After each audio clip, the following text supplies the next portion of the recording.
Vilborg, þetta gekk ekki upp hjá ykkur núna. Hvað vantaði upp á, fannst þér?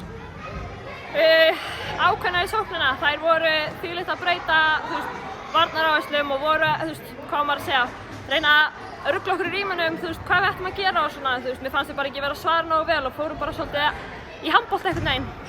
Voruð þið í einhverjum lás? Það eru 6 mínútna kafli líka við sem að enginn skorar reyndar, hvorugt liðið, en þið voru sérstaklega svona einhvern veginn ráðþrota. Já, ég held bara, auðvitað hittum við ekki á góðan skotdag. Það segir líka til, en við tórum bara að það er einhver að taka á skarið og mér fannst vanta það svolítið hjá okkur. Fannst þið vera stress í hópnum hjá ykkur? Já, til þess að byrja með, auðvitað allt nýtt fyrir okkur, við erum ungt lið og full ljónagreiða hérna og lítið hægt að ljúga því að þetta var stress, skilurðu, en ég held að það hefur bara farið eftir svona 2 leikluta, skilurðu, en auðvitað kemur það í endan líka. Aftur til Grindavíkur? Já, takk þetta þar. Klára þetta bara þar? Já, gott að vinna í Grindavík. Takk fyrir þetta. Minnst það.